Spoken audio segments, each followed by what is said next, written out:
sur l'appellation cheverny, donc ça sert à faire du cheverny rouge. Et on va observer sur 20 ceps, on va observer tous les symptômes foliaires et les symptômes sur grappe aussi. Là, on est au stade pois, on va observer sur 100 grappes les symptômes. Donc actuellement, comme on a vu, le risque est très faible et on n'a pas de sortie de symptômes, ni mildiou, ni oïdium, ni black rot en fait. Donc on fait les observations et on les note et après on les saisit sur internet.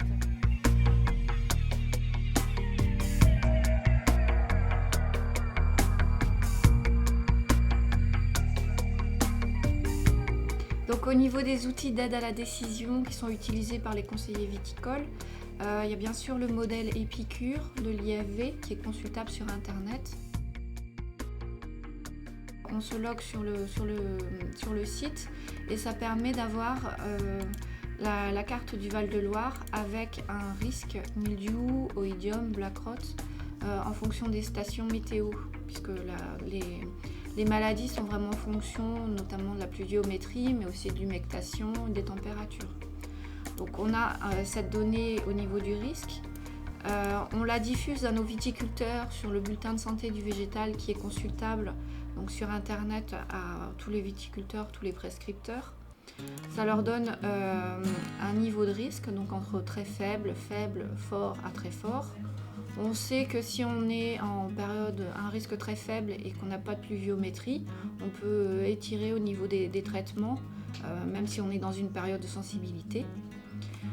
Donc cette info est diffusée par ce biais-là. Les avertissements viticoles sont diffusés aux viticulteurs qui sont abonnés. On leur donne donc effectivement les niveaux de risque, les observations qui sont faites sur le terrain et des préconisations donc en famille chimique par rapport à chaque maladie, suivant les familles dont on a l'expertise. Également, on leur donne un volume de produits à utiliser qui est basé sur le modèle Optidose, donc en fonction du niveau de risque, en fonction du stade phénologique, en fonction du volume foliaire. Nous avons sur le département d'Indre-et-Loire une dizaine de témoins non traités répartis sur les différentes appellations. Lors de nos comptages, on observe cette tache d'huile en surface et le feutrage blanc sous la feuille. On mesure la fréquence et l'intensité d'atteinte par le mildiou et l'oïdium et le black rot. Ces témoins non traités sont très importants pour nous techniciens lorsque nous rédigeons nos conseils ou lorsque nous voulons valider le modèle mildiou de la modélisation tirée du site Épicure de l'IFV. Et donc, la présence de taches ou non nous permettent d'infirmer ou de confirmer s'il était utile ou non de traiter pour le vigneron.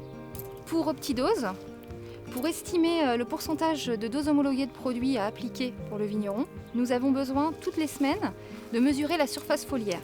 Et donc la hauteur de végétation, qui est ici d'environ 140, cette mesure de la surface foliaire nous est utile dans Optidose pour valider le pourcentage de doses homologuées à appliquer que l'on ajoutera au stade de la vigne et au risque mildiou.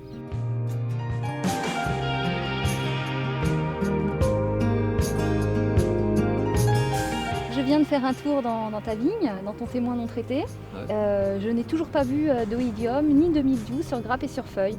Compte tenu des orages annoncés jeudi ou vendredi, je pense que tu pourrais passer mercredi, les températures vont baisser, pour être sûr d'être protégé à ce stade. D'ailleurs, donc tu pratiques Optidose déjà depuis plusieurs années et tu as constaté par toi-même qu'il n'y avait jamais eu de problème. L'intérêt, c'est de passer à la totalité du vignoble, parce que là, l'économie est quand même substantielle. En gros, on avait calculé ça ensemble, 25-30% facilement. Si on veut parler budget, le budget phyto ici, c'est à peu près 10 000 € par an. Donc si on table sur 30%, voilà, 3 000 € par an d'économie de produits, sans prendre de gros risques. Non. Par contre, il faut être vigilant, être protégé avant les prochaines pluies. Oui, c'est ça la règle d'or.